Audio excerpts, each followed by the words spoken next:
welcome everyone. It's something new. This is unusual. It's been a year since we could get together. So we'll catch up. You've probably received the newsletter today. And so there's a lot of things that you're already aware of, but I'll just touch base. The Rain Barrel fundraiser. It was in the newsletter. Today was the kickoff. If you looked earlier, you may have seen that it showed things were not available, but everything's been worked out. All the bugs are out of it, and the Rain Barrel fundraiser is ready to go. I'm hoping you've enjoyed the newsletters. Jacqueline does a wonderful job. And yes, right on. The next contest, we have one more mask, and we thank Deborah Lyle for providing the masks. So the next contest, if you saw that, is that a photo of a house plant. We've been in our houses and we've been taking care of them. So a photo of the house plant for our next contest. The other thing is memberships. Thanks to Manya and Jacqueline, they have worked out that we can pay our memberships e-transfer. So encourage everyone to have a look at that if you haven't yet. Get your e-transfer memberships, and then you'll be sent a virtual ticket. So those are things that you probably already were aware of. Now, in the planning, and we touched on that in the newsletter, it's the year of the sunflower. So we're going to build on that, do a challenge for growing sunflowers. And our flower show committee is meeting this week, and we hope to put some categories together. And if we cannot do it in person, then we'll have virtual via pictures, a show probably in September. Another item is bird houses. We were, thanks to Marilyn, I don't see Marilyn. Oh yes, I do see Marilyn. Thanks to Marilyn, she was able to alert us that the museum was having the wood removed and that it was available. So we've gotten wood from the museum in Russell. We've got birdhouses made, and they're going to be used as a fundraiser. So there'll be more details in connection with that. Also happy to say that our juniors have a program, thanks to Laura and Karen, who are organizing. There's a program that is almost ready to be put out. And so they hope to have a junior program. And as last year, depending on the end of the season, it too may be virtual with photos submitted. But it's really exciting, the program they have put together for our juniors. And if you weren't aware of it, we do have a junior Facebook page, Russell Junior Gardeners, if you want to check that out sometime. There's a few maybes in the works. Some community groups have been in touch, and one of them is a community food garden. That's Jennifer Glenn. She owns the Pick, Plant, and Prune company, and we'll be looking for some assistance possibly. So if that pans out further, we'll give you details. There's a community group that's got plans for a park, Stiver Park here in Russell. They were hoping for some input possibly and some plants from us. The other group is Eco East, and they're going to be planting trees. They have taken it on to reforest as much as possible. So they have 650 trees, small trees, and they've got 5 properties already. So in early May, they'll be looking for volunteers possibly to help plant trees. And one more thing to make you aware of is District 1 AGM virtual meeting. It's scheduled for Saturday, April the 17th. I'll get the notices out to all the membership, and you can then join the Zoom meeting if you like. And the guest speaker is Harry Hodgson. He's also called the Laid Back Gardener. And his talk will be 20 perennials you must grow before you die. I don't know if that had anything to do with this COVID. It sounds a little, anyway, it should be interesting. That's all I have. So I think we're ready to introduce our guest speaker. Thank you, Grace. Before I start to introduce our wonderful guest, I would like to thank Jacqueline for all the hard work she's done to put this together tonight. So thank you very, very much, Jacqueline. It's been a lot of fun working with you and yeah, putting this together. So thank you for all your time and effort. Now to introduce our wonderful guest. Her name is Lia Lindeman.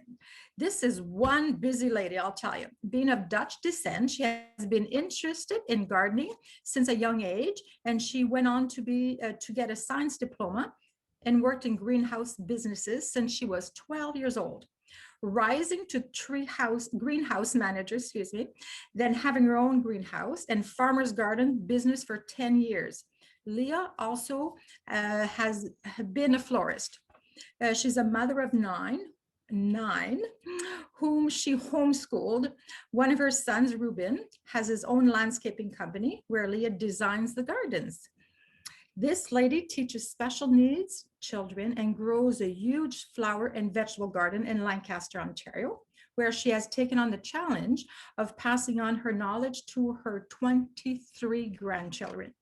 You might meet her in person in May, as she likes to help out her sister Maya Gowen, our treasurer, who has a pick tulip farm near Edwards. So please help me give a warm welcome to Lia, and thank you for joining us tonight. Traditionally, Lia, we would thank you and by offering you a little gift, but being that this is all virtual, we've mailed your thank you gift on, and I hope you'll receive that soon. So thank you very much for being our guest this evening. Well, thank you very much for having me. It's wonderful to be here. I have a slideshow, so I'll get started with that. And there we are. So you can see me in the corner, is that right? Yes, we can. We can see. Okay, so I don't know if you've ever heard of winter sowing, but if you're like me, you're dreaming over seed catalogs, garden books, magazines, and Pinterest pictures. And you're seeing luscious images of gardens and flowers and vegetable garden layouts and verdant herb planters.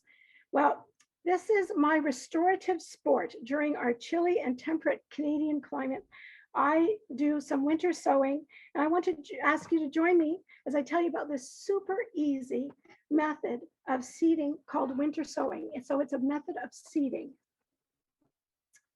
Okay, so this method, you have no need for investing in a greenhouse or indoor grow lights, and you have windowsill space. You don't need seeding trays. You don't need heating mats or expensive seeding starting soil. This method, you just seed it and you forget it until they sprout at the right time to transplant in spring. You get healthier and stronger seedlings than those sown indoors. And I have tried this now for 5 years, and every single time I try, because I'm a scientist, I try the experiment, was this gonna work or that work? So I always tried some indoors and some outdoors. And each time, the last 5 years, it has worked. The outdoor ones well outperformed the indoor ones. And so I'm using this method more and more. I've never enough space under my grow lights to grow all the vegetables and the flowers and seeds that I want. Now, I hardly use my lights at all, as I've discovered that I could use this wonderful method. Now there's no limit to the amount of seeds I can try outside.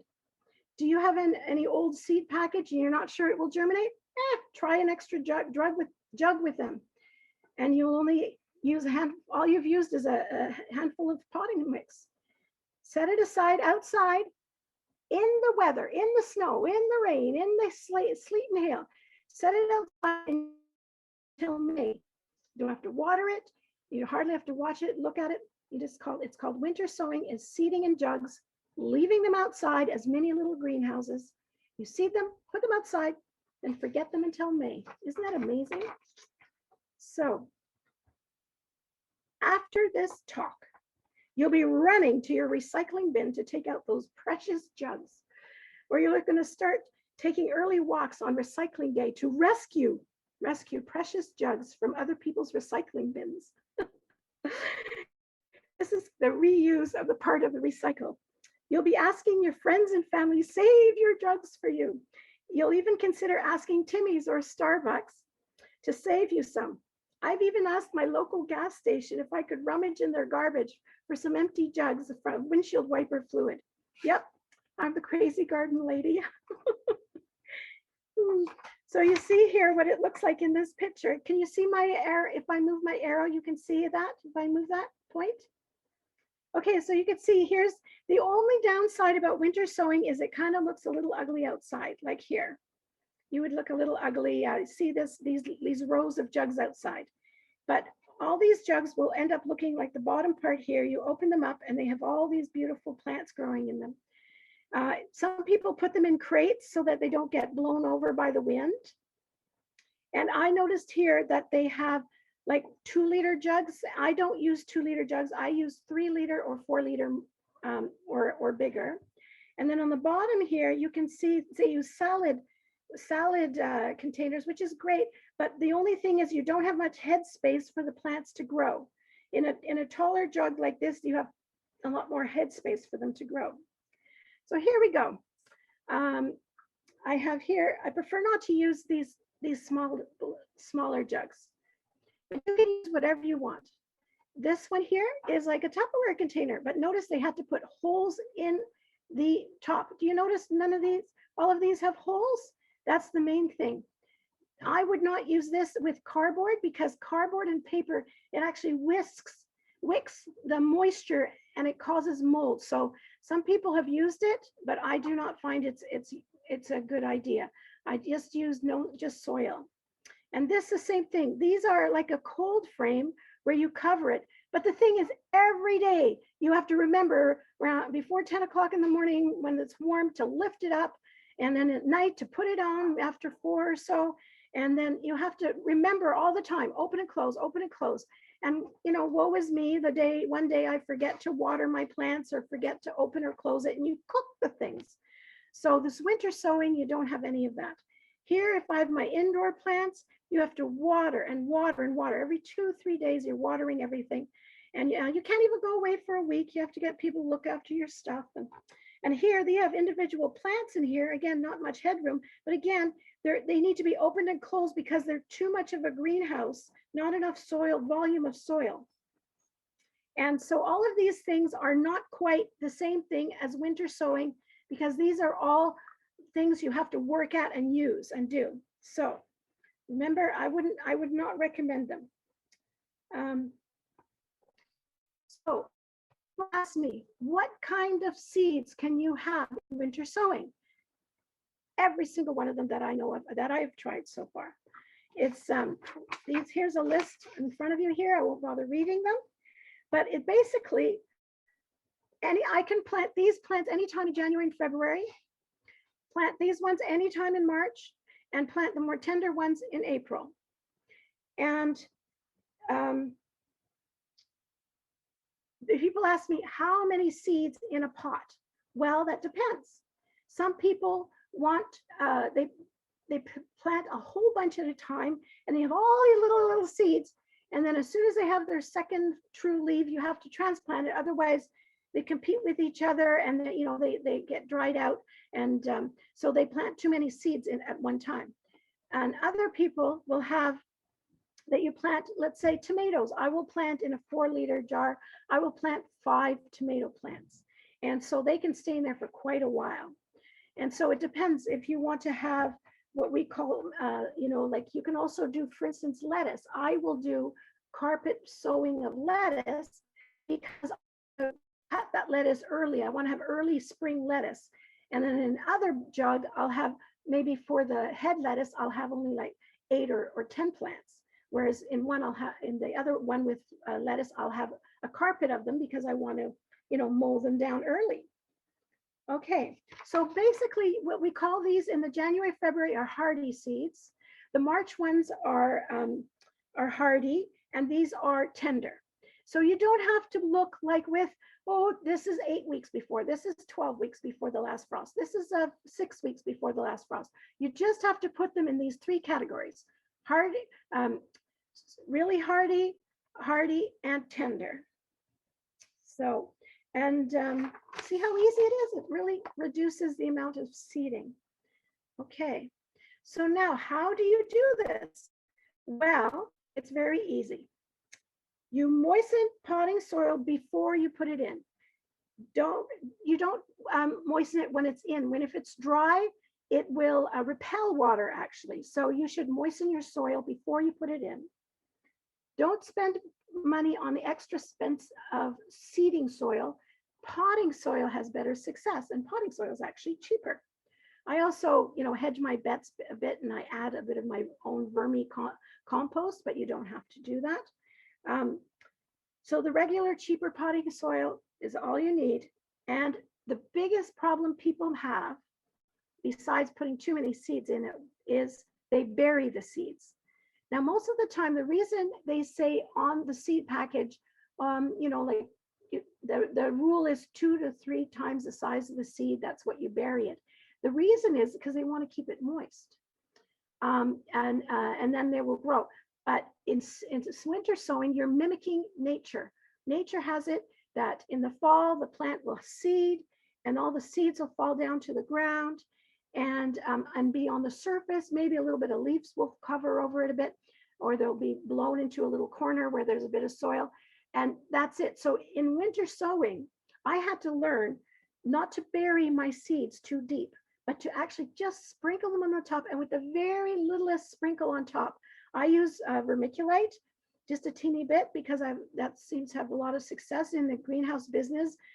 We used to do that all the time, is we use vermiculite, and that eliminates a lot of algae, it eliminates a lot of the fungal diseases, and it keeps the moisture. But you can just use a little bit of the potting soil or a little bit of perlite or vermiculite.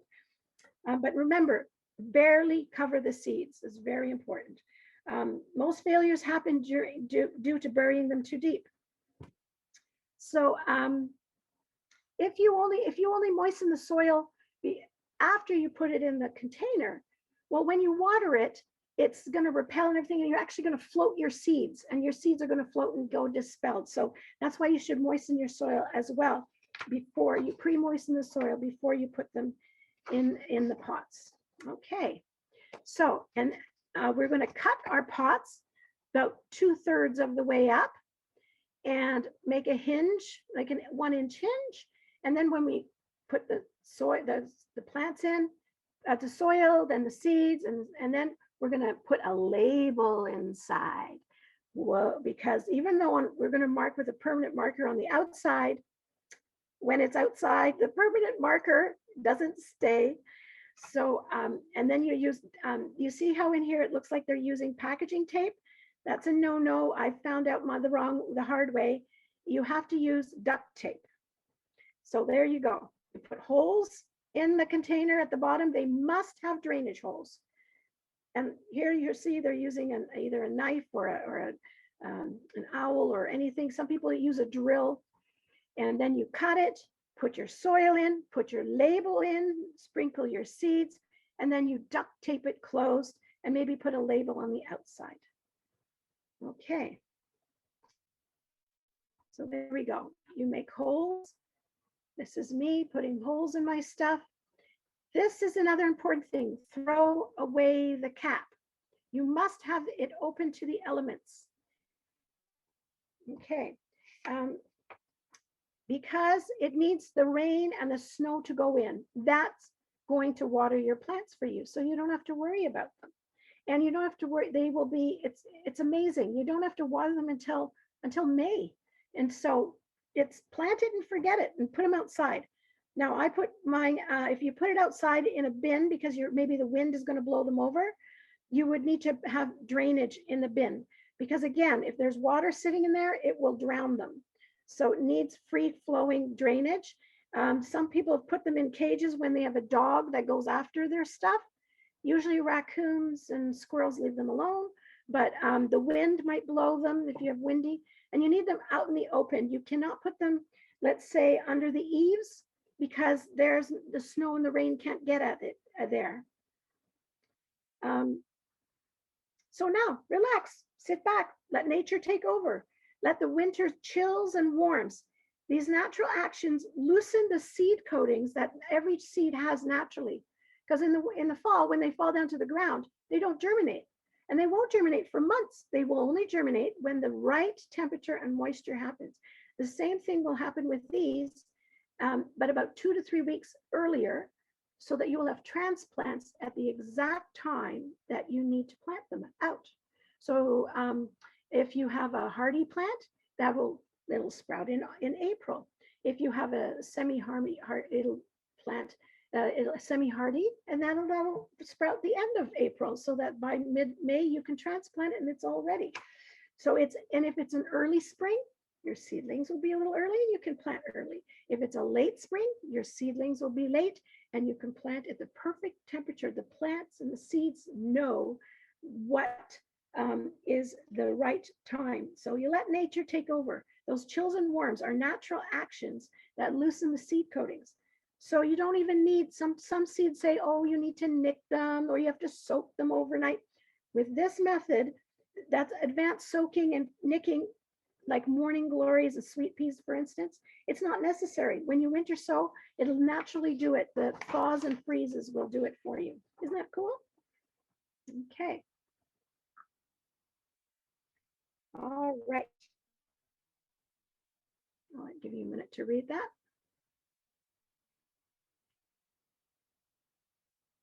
So if you see, you see the condensation here? That means you do not need to water. Everything's honky-dory. Everything's fine, and you don't have to worry about them.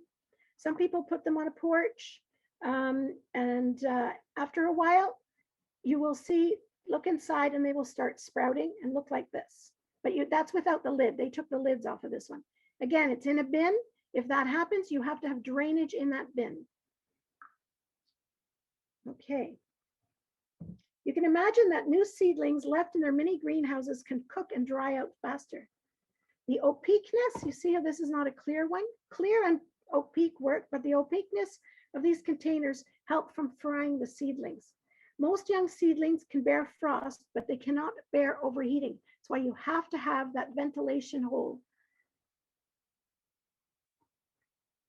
At the first kiss of spring, but while the nights are still freezing, the seedlings will begin to emerge. Watch for too soon germination on a mild thaw lasting more than 4 days. On a nice day, 1 or 2 days, 3 days is okay. But if there's more than 4 days of a really, really nice thaw, where it's also not freezing at night, let's say, we get that occasionally.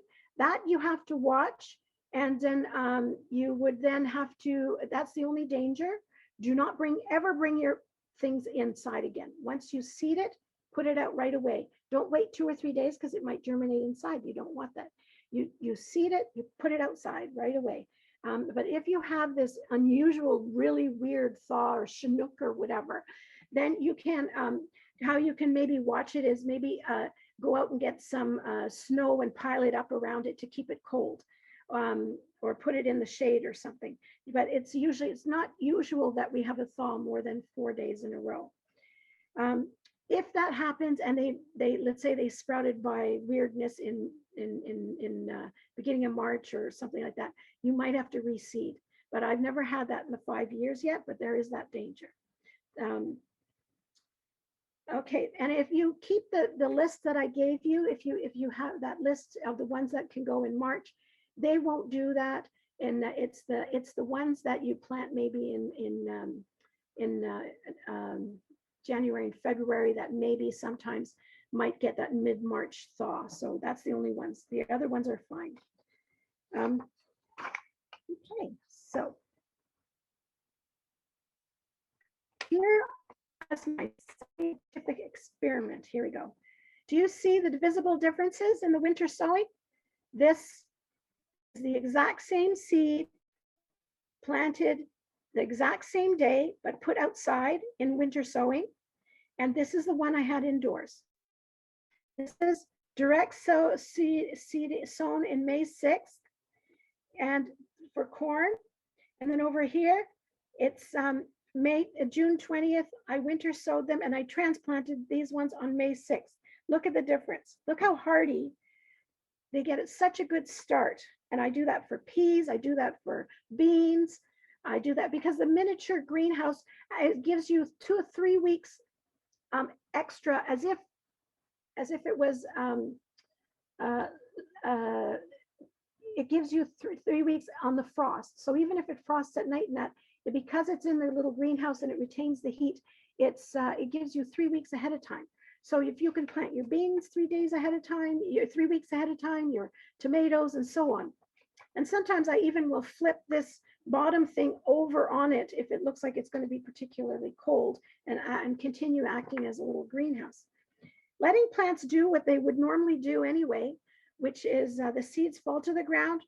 I think I told you they get covered by snow. They freeze and thaw and come up healthy and hale in spring. Don't we say that? The weeds certainly tell us that's what to do, right? Those weed seeds come up healthy and hale.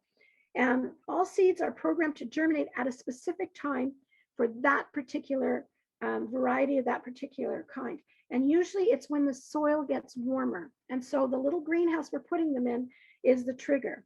The trigger is the sun. So tomatoes and peppers will germinate later than if you would have had them inside. They will be late, but they will be ready to transplant like this when the soil conditions are optimal for that plant. They'll be already hardened off, so there's no setbacks as inside plants will have. Hardening plants is a huge shock for plants and sets them back a week or more. Then the shock of transplanting also delays their recovery. With winter sown, they take off as soon because they're already hardened to your temperatures. These are guys, because I lifted the 3 days before I have to transplant, I usually take the tops off, and maybe a couple hours one day, 2-3 hours the next day, and the third day completely off. And then the fourth day I plant it. So 3 days before I want to transplant, I take the lids off. And this is really cool. Okay. Sorry for those poor weak transplants and decide to plant them in hopes. Okay, oh yes, here I wanted to show you how much to seed.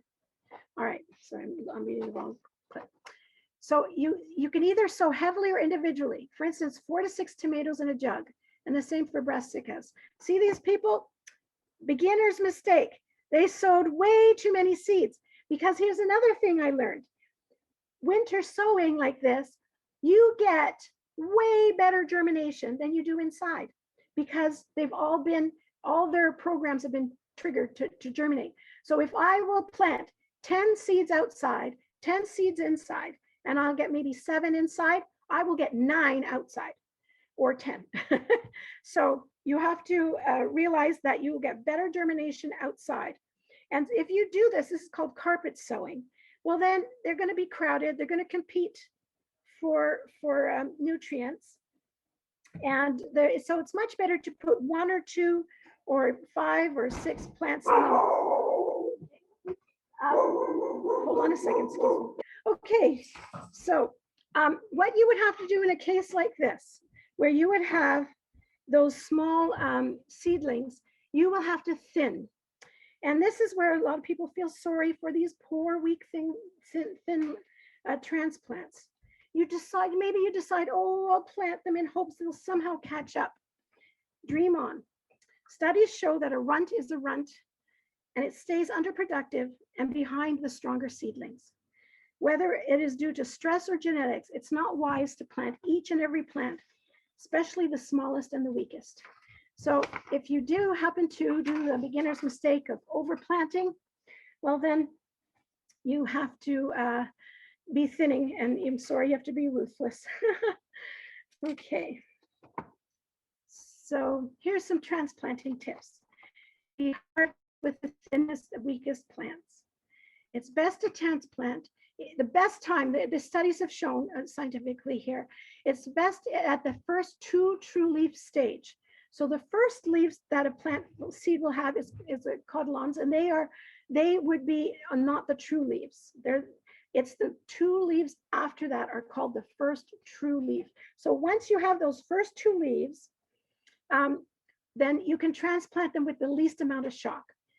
But the older and the bigger the plant gets, well, then you're going to get more transplant shock, and it takes longer to recover. So a very important part is to water before and after transplanting. Each 5-minute delay in watering causes a delay in recovery. This is amazing. If you are, let's say, transplanting, let's say you're digging up a perennial and you transplant it, digging it up, putting it up on a tarp or something like that, and dragging it to where you want to do it, chop it up, and then put it in the ground. For every 5 minutes you have it out of the ground, every 5 minutes you delay in watering it is another delay, and it's sort of like almost a day or two for every 5 minutes, a day or two of recovery time of it being recovery. So the best thing is to water it, and if you're going to transplant, water before and water immediately after. Don't wait till you finish planting the whole row of lettuces and then come back and water. It's best transplant it, water, transplant, water. Okay. And the same thing with if you're digging up a perennial, like I said, the hosta, you water it before you're going to dig it up. Then wait about half an hour to a couple hours after you've watered it. Then you dig it up and you put it in a bucket of water. Carry it to where you want in a bucket of water. Divide it, dig it, put it in, and right away water it. And then you will see there would be almost zero transplant shock. It's amazing, that wet water. So water before and after transplanting. You can also use your container as a mini dome to protect from the frost. If you have tangled roots, let's say that what we saw before, where you saw all those tangled roots together, grab a clump of the plants and put it in water, a little dish of shallow water, a little bowl, and they will become separate out easily. Don't try to, like rip them apart. If you put them in water, they'll just literally almost fall apart very easily to separate them. If they are a plant that hates transplanting, it's best to sow the seeds farther apart. And then when you transplant, you grab a large clump of the soil around the roots. So you're doing the least amount of disturbing, like for instance, the cucumbers. And then you transplant it with that clump of roots.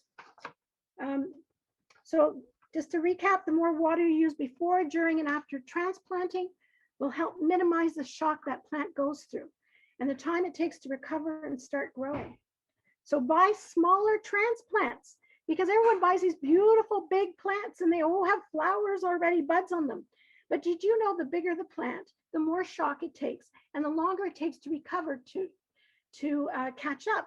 And so if you buy smaller transplants that are only starting in bud and not a larger plant, you will have they will recover much easier from the transplanting and catch up to any bigger plants that you might have.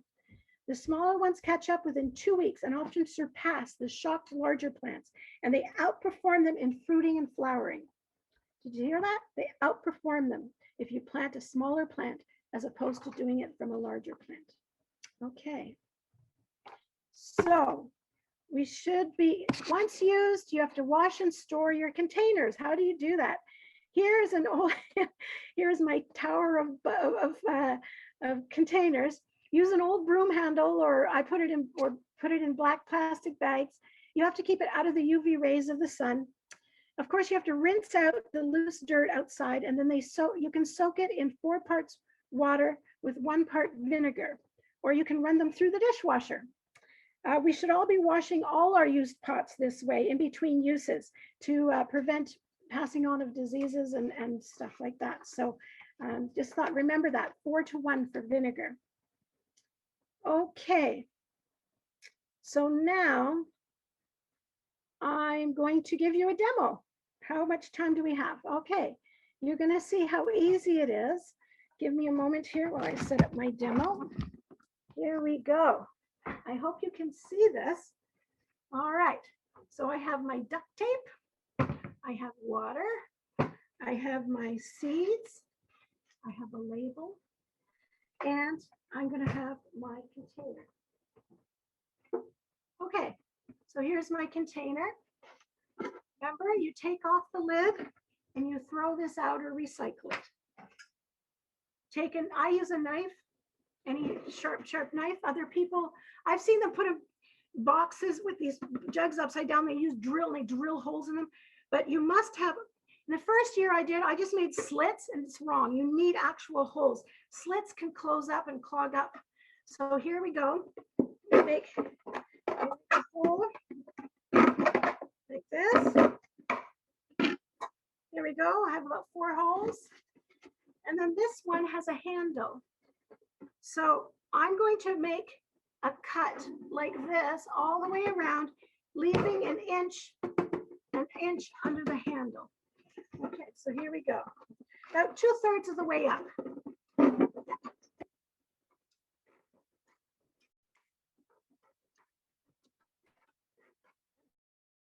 See, pretty. Okay. There's my container. There's my hinge.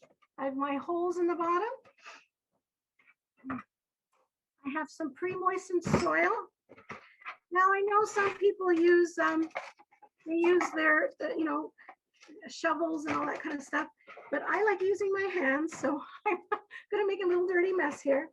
And I've pre-moistened this, so it's quite wet. And how you know it's good is when you squeeze it, you can maybe get a bit of water out of it, but it's very moist. And now I'm going to have you make 2 to 3 inches. Now your finger here is about an inch when you bend it like that. So you can see, okay, I need I need a good 2 to 3 inches. And now you flatten it because you want an even surface area for germination. If you have it all bumpy, then the seeds will germinate at different times and different level. And also by having it flat, you are creating more contact with the seed with the soil. And so now, okay, now I'm going to water. Okay, wash my hands here. So I water to make that flat seed bed. I haven't put the seeds in yet, so it's quite soaking now. You can see I have this on a tray, so it's not going all over the place. All right, so in this particular case, I am known for my Sicilian saucer tomatoes, which get over 2 pounds. So in this one, I'm going to put my seeds in. Okay, here's another thing. Did you know seeds have an orientation? Where they were attached to the mother plant, there's a little spot, and that's called the hymnal. I'm probably mispronouncing that, but that spot is where the root will come out of a plant. Now you'll see that in let's say a cantaloupe. You'll have a round part and a pointy part. The pointy part is where the root will come out. So when you plant it, the orientation, that pointy part down, the root will go right away down. If you plant it the other way, it has to go up around, it has to go up around, grow up around, and then go down in the soil. It expends a lot of energy. If you're not sure about the orientation, it's kind of good just to put the seed on its side, because then it only has to go like halfway, right, to go down. But if you know the orientation of the plant, then you should use that. Remember to put the orientation, the pointy part, or the part that has a spot, like on a beam, you'll see the spot. That's the part. Now, of course, we need to mark a label. And the things I like to put on my labels are the name, and if any information. For instance, this is 75 days. The 75 days doesn't count from the time it's in the pot, doesn't count for the time it's germinated and growing. It counts from the time you transplant it in the soil. So, and then I also put how far apart. These are 24 inches apart. And if I have any notes in this, I put on all here. So this is a particular, it's called an indeterminate tomato. So that means I will need to give it a big, huge cage, something high. So I put that label on the inside here. Okay. That's really important. If you forget that and your label on the outside, which I'll say Sicilian tomato. Now it's going to be in the sun and rain. That stuff can easily wear off. So now this is the trick to putting the duct tape on. Okay. So I measure how big it is, and it's exactly my shoulder height to go around this pot. And opposite the hinge on this side, I don't know if you can see it, on this side, I put it here so it goes around halfway. I put it here, I go halfway, and I make sure there's a really good seal. If I missed a seal, then you put another piece on to make sure. And there you go. I have winter sown for you. This is, I put this outside in the snow and the rain and the cold freezing right now, right away. I don't wait. And then you have winter sown. So that's my talk for you. I hope you like that.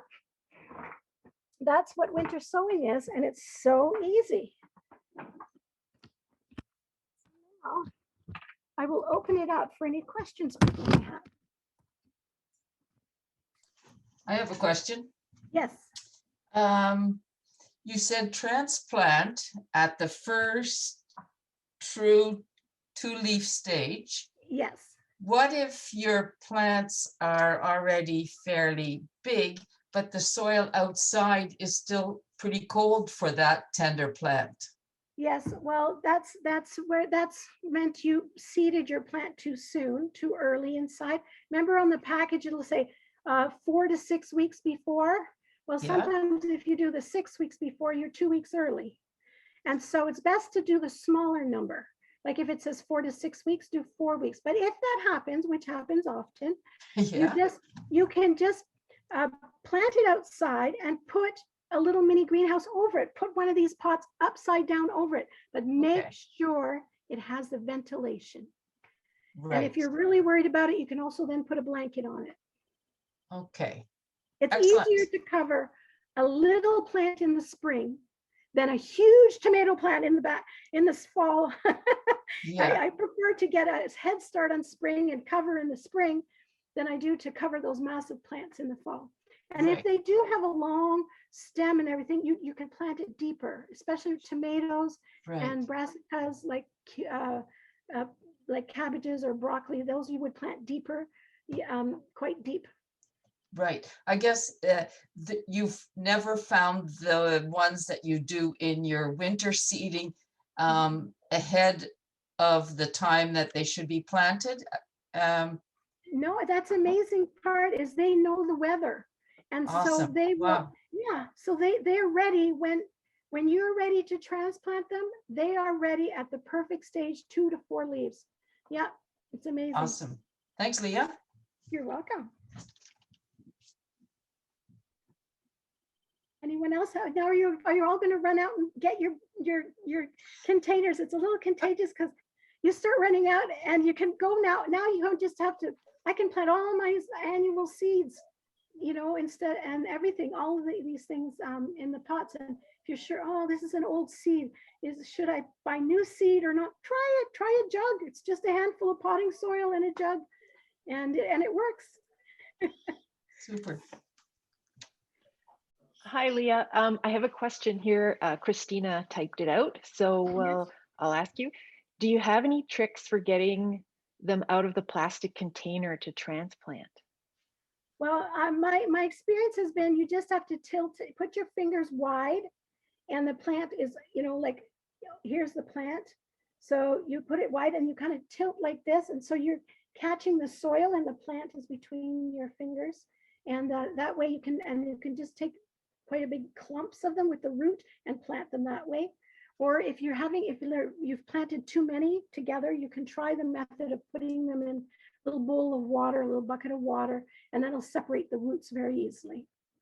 But you can also, it's like when you take a plant out of a pot. If you're really worried and concerned, you can also cut that pot off It's, as you can see with the knife I use, it's very easy to cut through if you're concerned about it. Especially if some of them don't like their roots disturbed. But I've not had any trouble, and I grow a massive garden. I grow for 6 families every year.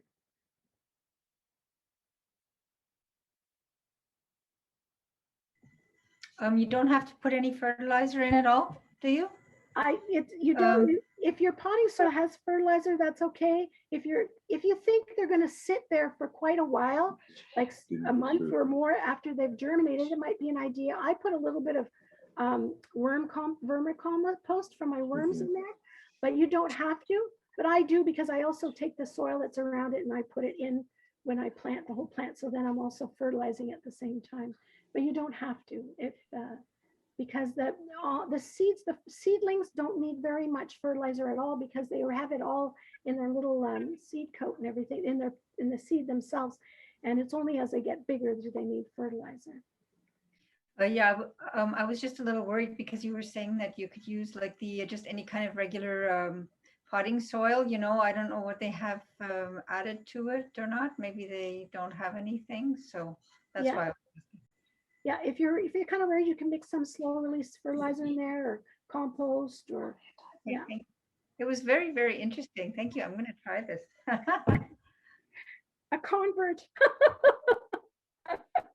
I know it took me a long time to get used to it, because I'm so used to growing seeds inside, but it really expands how many seeds you can plant, and I really I love it that I just leave it out there. I don't have to worry about it at all. I only have to worry about watering it starting the end of April or so. You can go away on vacation, no problem. Wow. So you honestly like you just seeded the tomatoes. Like I actually seeded tomatoes yesterday too, but inside, right? And you're absolutely right. Like I have, only a small area on my counter and whatnot. That's why I can only grow a very small amount. But you seeded some tomatoes. Now, are you seriously putting them outside now? Yes, in the -14. Yes, I will. Okay. It will not germinate. The seeds will not germinate until they have the perfect conditions. And the greenhouse gives them 3 weeks before their ideal condition. And so then it saves them for those 3 weeks. And so that when it's time for you to transplant them, they're perfectly ready. I know it sounds weird, but it works. And I've tried it many times. And you can look on, I believe on Facebook, there's one called Winter Sowing. I think they have like 8,000 followers or something. There's many questions they answer there as well. But most people ask the same question, and most of them will say, I seeded too much. I think we have a question from Charles. Yes. I'm wondering, when you put these out in March, for example, and you look outside right now, we've got a couple of feet of snow, but when I looked at your photographs, it looked like they were set out like on a porch or something like that. Do they have to be up out of the snow, or do you just basically go out, find a spot, stick them down and walk away? That's exactly. Find a spot, put them where you want. I have to put them where my dog won't get at them. So I put them on top of my patio table, or I put them in crates. So there's also, I've quite a windy area. And so if I'm worried about, there's only, if you only have 1 or 2 of these things, the wind could blow them. So if I'm worried about that, I'll put 4 in a crate, like a milk crate. But I put them right in where I'm going to put them in the garden. I put a whole patch of these jugs, and that's the only thing. It does look a little ugly, but that's the only thing I would say is negative about this, is because it has better germination. They're perfect, readily hardened for when you need them, and they're ready to go like when you're ready to transplant them. It's just amazing. And if you have to wait a little bit, you just take the lid off and let it and then you have to water them. Then you have to start watering them. But compared to having to water every 2-3 times a week when you have seedlings inside, and is a massive bonus. Thank you.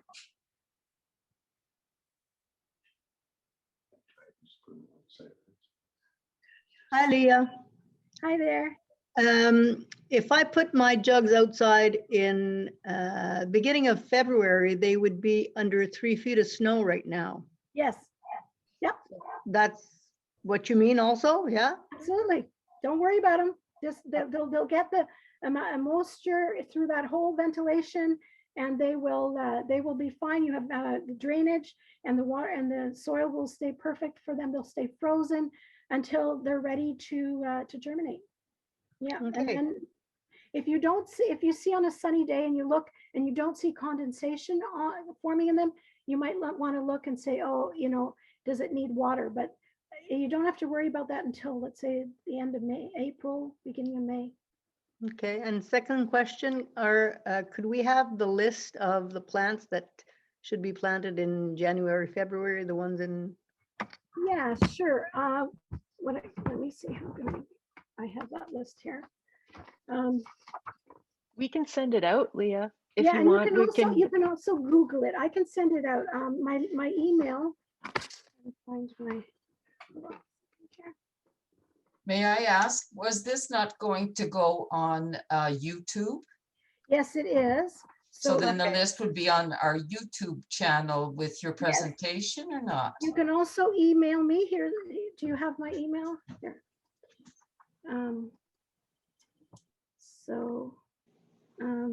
There you go. There you go. There's my email and phone number if ever you want to come visit my gardens. Okay, Okay, so lindeman.clan11. I think that's hard to see. lindeman.clan11@hotmail.com. Because of our 9 children, my husband and I, that's 11. So lindeman.clan11@hotmail.com. You are welcome to give me a call, see if you want to come visit my gardens or. okay, might be a day trip. Sure, we could do that. We could arrange that. Yeah, there's no R in the name Lindeman.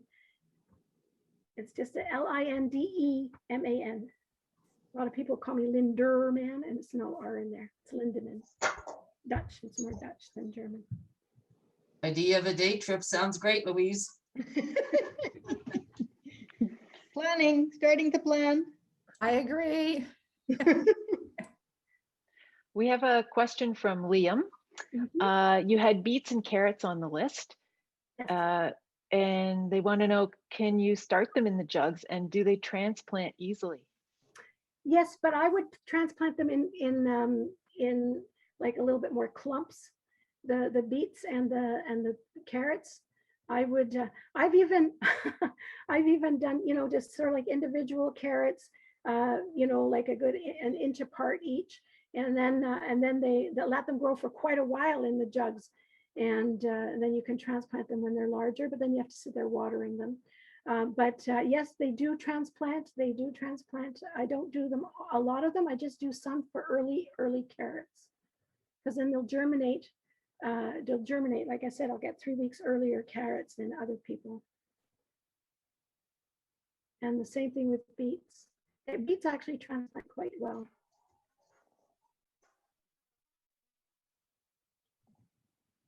Okay, I have another question. Yeah. I have trouble with chipmunks. Anytime I do any kind of disturbance in the garden, I have a trouble with chipmunks that they seem to just, undo whatever I do. It's very, very sad and frustrating. Do you have any kind of tips?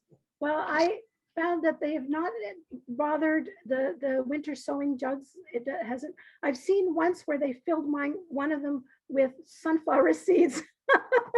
I guess as a hoard, but most of the time they have not bothered them at all. But like if you are even transplanting the plants and then the chipmunks are bothering them, I would put the lid part of this. I would just turn it upside down and put it as a mini greenhouse on it. As long as it's got that open ventilation, that should save the plant till it gets a little bit bigger and until the chipmunks get it. But yeah. I find with peas, for instance, I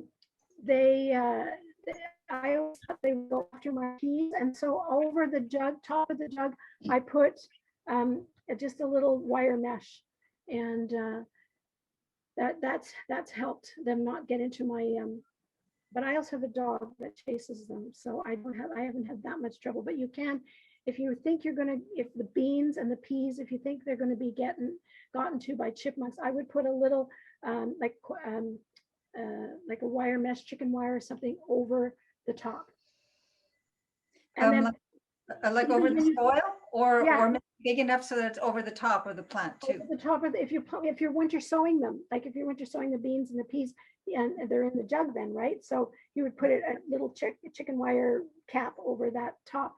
But if you're planting them in the garden, and the same idea is you plant them, but then you make a little tunnel of chicken wire over the beans, over the peas, and you wait till they're just about poking through that. And then by the time they've germinated that much, they usually don't bother them.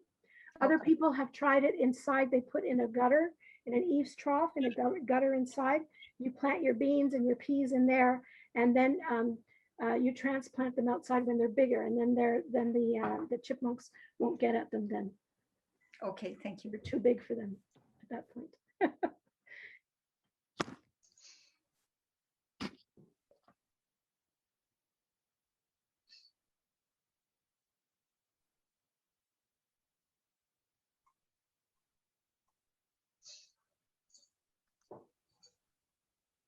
Are there any more questions for Lia?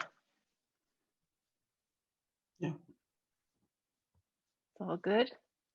All right, well, thank you very, very much. That was really interesting. And I think you may see quite a lot of jugs hanging around this year. That's great. And This is the perfect time of year to do it. yes, true. For us, we're planning to have another meeting next month in April. So we'll be sending out notices of when that's happening and everything. So once again, thank you, Lia, and thanks to everyone for calling in and joining us. It was great to see and hear from everyone.